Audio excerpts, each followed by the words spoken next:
우리는 미래에 대한 불안감을 자주 느끼곤 합니다. 앞으로 과연 어떤 일이 벌어질까요? 전쟁, 지구온난화, 인공지능에 의한 인간의 통제, 새로운 전염병의 등장까지. 이런 상상은 꽤나 비관적이죠? 하지만 우리가 진심으로 그려야 할 미래는 인류가 가장 거대한 프로젝트를 실현해 나가는 풍요로운 세상일 겁니다. 사실 이런 미래는 이미 지구 곳곳에서 조금씩 현실이 되어가고 있고 우리는 그 모습을 직접 보고 판단할 수 있습니다. 예를 들어 일부 나라들에서는 창의력과 혁신의 힘으로 지금까지의 현실을 완전히 뒤바꿔버리는 대규모 프로젝트들이 추진되고 있죠. 여러분 안녕하세요. 오늘도 중국과 그들이 진행 중인 프로젝트에 대해 이야기해보려 합니다. 어디까지나 저희의 생각이긴 하지만 오늘 소개해드릴 여러 프로젝트들은 앞으로 세상을 뒤흔들지도 모릅니다. 여러분, 지금부터 소개할 주제는 바로 이것입니다. 그럼 시작해볼까요?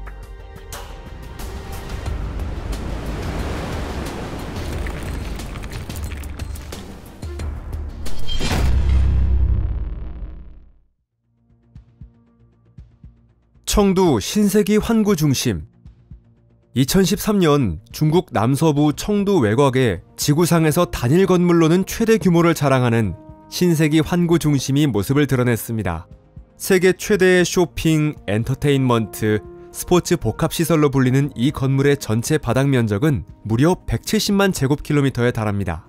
총 18층 규모의 거대한 이 건물 안에는 수많은 사람이 붐비는 기존의 상점들뿐 아니라 워터파크, 아이맥스 영화관, 스케이트장, 해양수족관, 극장, 그리고 심지어 박물관까지 들어서 있습니다. 그리고 VIP 고객들을 위한 5성급 호텔도 함께 운영되고 있죠. 이 복합시설에서 가장 눈길을 끄는 곳은 진짜 모래사장과 야자수가 어우러진 거대한 워터파크인데요. 이곳에서는 인공파도에 몸을 맡기며 서핑을 즐길 수 있고 마치 남국의 휴양지에 와 있는 듯한 분위기를 그대로 느낄 수 있습니다. 또 이곳의 다채로운 자극에 살짝 지쳤을 때는 진짜처럼 꾸며진 남국의 섬을 천천히 산책하거나 믿기 어려울 만큼 거대한 스크린에 펼쳐지는 진짜 같은 바다 풍경과 석양을 감상하며 여유를 만끽할 수도 있습니다. 전파망원경 패스트. 2016년부터 중국은 세계 최대 규모의 고성능 전파망원경을 보유한 국가라는 자부심을 드러내고 있습니다. 그 이전 53년 동안 1위를 지켜왔던 것은 푸에르토리코에 있는 지름 304.8m짜리 R15 전파 망원경이었습니다. 직경 500m의 구형 전파 망원경, 영어로는 약자인 패스트라고 불리는 이 시설은 중국에서는 텐옌, 즉 하늘의 눈이라는 이름으로 불리며 구이저우성 해발 약 1000m 고지에 설치되어 있습니다. 이 텐옌은 엄청난 시야 범위를 가지고 있어 멀리 떨어진 우주를 R15 망원경보다 훨씬 더 깊이 들여다볼 수 있는데요. 이렇게 멀리까지 관측이 가능한 이유는 지름 500m라는 크기뿐 아니라 안테나 표면을 이루는 4450장의 패널이 모두 움직일 수 있는 구조이고 각 패널이 유압장치로 자유롭게 회전할 수 있도록 설계되어 있기 때문입니다. 패스트는 이런 독특한 구조 덕분에 R15 망원경보다 2배 더 민감한 감도를 구현해냈고 우주 탐사의 속도 또한 5배나 빨라졌습니다. 중국의 하늘의 눈이 지닌 놀라운 관측 능력을 잘 보여주는 사례는 2016년 이후 이 망원경을 통해 무려 900개 이상의 새로운 펄사가 발견되었다는 사실입니다. 이 수치는 지구상의 모든 다른 천문대들이 지금까지 발견한 펄사 수의 3배에 달하는 수준이죠. 하지만 이게 끝이 아닙니다. 패스트의 고정된 주 안테나 주변에는 각각 지름 40m짜리로 구성된 패스트보다 작은 24기의 보조 안테나 건설이 새롭게 시작되었습니다. 중국 과학자들의 설명에 따르면 이처럼 여러 개의 안테나를 조합하면 지름 10km짜리 전파 망원경에 맞먹는 효과를 낼 수 있고 관측 해상도는 무려 30배까지 높일 수 있다고 합니다. 후스퉁 창장 도로철도대교. 후스퉁 창장 도로철도대교는 중국의 거대한 강 창장 위에 세워진 장대한 다리인데요. 이 다리는 북쪽의 난퉁시와 남쪽의 수저우시 그리고 그 사이에 위치한 장자강을 연결하는 주요 교통축으로 자리잡으며 창장 삼각주 지역의 교통 상황을 획기적으로 개선했습니다. 이 거대한 교량 건설은 2014년 3월에 시작됐고 2020년 7월 1일 개통식을 앞두고 모든 공사가 성공적으로 마무리되었습니다. 이 프로젝트에는 미화 약 21억에서 23억 달러에 달하는 막대한 자금이 투입됐죠. 후스퉁 창장대교의 가장 큰 특징은 전 세계에서 손꼽히는 도로 철도 겸용 사장교라는 점인데요.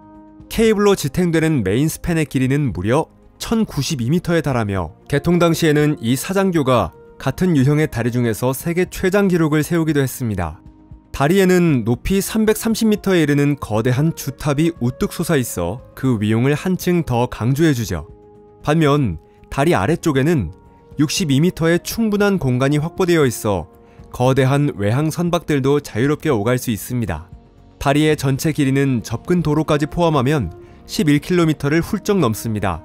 구조는 2층으로 나뉘어 위층에는 현대적인 6차선 고속도로가, 아래층에는 총 4개의 철로가 설치되어 있는데 그중 2개는 고속철도 전용으로 사용되죠. 이 후스퉁 창장대교는 놀라운 공학기술이 현실화된 결과물로 중국의 교통 인프라에서 매우 중요한 역할을 담당하고 있지만 어디까지나 차량과 열차 전용으로 설계된 다리입니다. 그래서 이 웅장한 다리 위에서 탁 트인 전망을 즐기고 싶은 분들에게는 아쉬운 소식일 수 있지만 이 다리는 도보로 건널 수는 없습니다. 부채식 태양광 발전소. 2017년 중국 동부 안후이성에서 당시 세계 최대 규모의 부채식 태양광 발전소가 가동을 시작했습니다. 이 발전소에는 무려 16만 장의 태양광 패널이 설치되어 있으며 발전 용량은 40메가와트에 달하는데요. 이 정도 전력이라면 약 15,000가구에 충분히 전기를 공급할 수 있는 수준이죠. 사실 이런 형태의 발전소 건설을 처음 시도한 나라는 미국이었지만 2000년대 초반부터는 확실히 뒤처지기 시작했고 그 이후로도 중국을 따라잡기 위해 고군분투해왔습니다. 반면 중국은 올해 산둥성 둥잉시에서 약 8km 떨어진 곳에 위치한 부채식 태양광 발전소를 자국의 전력망에 성공적으로 연결하는 데까지 이르렀습니다. 현재 이 발전소는 전 세계에서 가장 큰 태양광 발전소로 자리잡고 있습니다. 지금은 발전 용량이 320메가와트이지만 중국 당국에 따르면 설계상 최대 출력은 무려 1000메가와트라고 하는데요. 이런 엄청난 수치와 비교해보면 뉴저지주에 있는 북미 최대 부채식 태양광 발전소의 8.9메가와트라는 출력은 꽤 초라하게 느껴질 정도입니다. 산둥성의 이 태양광 발전소에는 총 2934개의 플랫폼이 설치되어 있으며 각각의 크기는 60m에 35m입니다. 그리고 이 플랫폼 위의 태양광 패널들은 66kW급 해저 케이블을 통해 육지와 연결되어 있습니다. 물 위에 설치된 덕분에 패널은 자연스럽게 냉각되고 그로 인해 효율이 높아지며 태양광이 반사되어 대기로 빠져나가는 손실도 줄어듭니다. 물 위에 태양광 패널을 설치하는 데 드는 비용은 땅 위보다 훨씬 더 크지만 수명이 늘어나는 등 여러 면에서 장점이 있기 때문에 앞으로 에너지 산업에서는 이런 형태의 발전이 성공을 거둘 가능성이 매우 높다고 할 수 있습니다. 물론 아직은 성급히 결론을 내리기엔 이르겠지만 말이죠. 상하이에서 가장 높은 빌딩. 높이 632m에 달하는 상하이 타워는 세계에서 가장 높은 초고층 빌딩 중 하나입니다. 초고층 빌딩 가운데에서는 상하이 타워가 두바이에 있는 828m의 부르즈 할리파에 이어 두 번째로 높은데요. 또 모든 종류의 고층 구조물까지 포함하면 상하이 타워는 중국에서 1위, 전 세계에서는 4위를 기록하고 있습니다. 이 상하이 타워에는 또 하나의 세계 기록이 있습니다. 바로 세계에서 가장 높은 전망대가 있다는 점인데요. 이 전망대는 건물의 118층에 위치해 있고 높이는 무려 546m에 달합니다. 상하이 타워는 지상 128층, 지하 5층으로 이루어져 있으며 지하층에는 보행자 전용 통로가 연결되어 있어서 시내 중심부의 다른 건물들과도 이어져 있습니다. 또 지하에는 차량 2000대가 주차할 수 있는 넓은 주차장도 마련되어 있습니다. 상하이 타워의 또 다른 특징은 건물 전체가 나선형으로 비틀린 독특한 디자인인데 이런 구조의 고층 건물 가운데 가장 처음으로 지어진 것이 바로 이 타워입니다. 이 독특한 외관은 미래적인 느낌을 강하게 줄 뿐 아니라 건물 전체에 특별한 안정감까지 느껴지게 합니다. 상하이 타워는 다기능성 면에서도 놀라울 정도로 완벽한데요. 이 건물에 없는 것이 뭔지 도무지 떠오르지 않을 정도입니다. 내부 이동을 위해 초고속 엘리베이터 4대가 설치되어 있고 이를 이용하면 단 44초 만에 최상층 전망대까지 올라갈 수 있습니다. 그 외에도 중간에 있는 콘서트홀, 자동차 쇼룸, 상점, 은행 등이 있는 층에서 내릴 수도 있죠. 또 4개의 층에는 아주 넓은 휴게 공간도 따로 마련되어 있습니다. 예를 들어 높이 173m에 있는 37층에서는 인공폭포를 감상하거나 철쭉과 등나무가 피어있는 정원을 산책하거나 중국 문화박물관을 방문할 수도 있습니다. 그 외에도 높이 239m에 자리한 북카페나 68층에 있는 전망대가 딸린 레스토랑도 많은 사람들에게 인기를 끌고 있어요. 그리고 86층부터 98층까지는 총 165개의 객실이 있는 호텔이 운영 중이라 이 타워 안에서 며칠 동안 머무르는 것도 가능합니다. 마지막으로 관광객이라면 꼭 들러야 할 곳은 높이 546m, 118층과 552m, 119층에 위치한 전망대에서 바라보는 상하이 시내의 장엄한 풍경입니다. 핵융합로. 핵융합로는 단순한 다음 단계가 아니라 미래로 향하는 거대한 도약이며 돌파구입니다.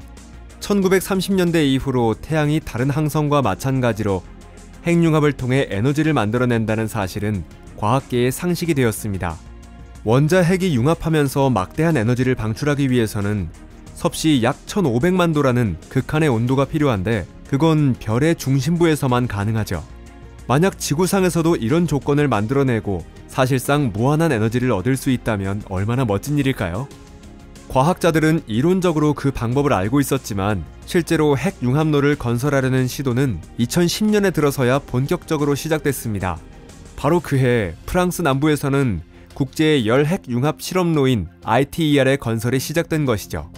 참고로 이 프로젝트에는 중국도 후원국 중 하나로 참여하고 있습니다. 하지만 이런 초대형 프로젝트일수록 모든 팀이 완벽히 하나로 뭉치지 않으면 순조롭게 진행되기 어려운데요. 실제로 ITER도 그런 상황을 겪었기 때문에 당초 2009년으로 예정됐던 건설 완료 시점이 2025년으로 연기되고 말았습니다. 그 사이 중국 안후이성 허페이시에서는 자체 핵융합 실험로 이스트가 가동을 시작했습니다. 그리고 2023년 이 실험로에서는 섭씨 1억 1000만 도를 넘는 초고온 플라즈마를 무려 403초 동안 유지하는 세계 신기록이 세워졌습니다. 태양 중심보다 훨씬 더 높은 온도라니 상상이 되시나요? 하지만 이 정도로는 아직 부족하다고 보고 핵융합이 가능하려면 섭씨 1억 5천만 도는 되어야 한다는 주장도 있습니다. 하지만 핵융합로가 곧 실용화되어 무한한 에너지를 제공할 것이라고 기대한다면 아쉽게도 그건 섣부른 판단이죠. 사실 이번에 1억 1000만 도까지 가열된 것은 플라즈마 속 전자였고 핵융합을 일으키기 위해서는 플라즈마 안의 이온까지 그 온도로 가열해야 하는데 그러기 위해선 여전히 많은 과제가 남아있습니다. 지금의 핵융합로는 아직 물리적 과정 자체를 연구하는 단계에 머물러 있습니다. 그래서 산업용 핵융합로가 실제로 사용되기까지는 앞으로 10년, 어쩌면 그보다 더 오랜 시간이 걸릴지도 모릅니다. 하지만 그만큼의 기다림은 충분한 가치가 있죠. 왜냐하면 사실상 공짜로 무한한 에너지를 얻을 수 있게 되니까요. 만약 이 영상을 재미있게 보셨다면 좋아요 버튼을 눌러주시고 SNS에 공유도 부탁드려요. 항상 응원해주시는 여러분께 진심으로 감사드립니다. 그럼 다음에 또 만나요. 안녕히 계세요.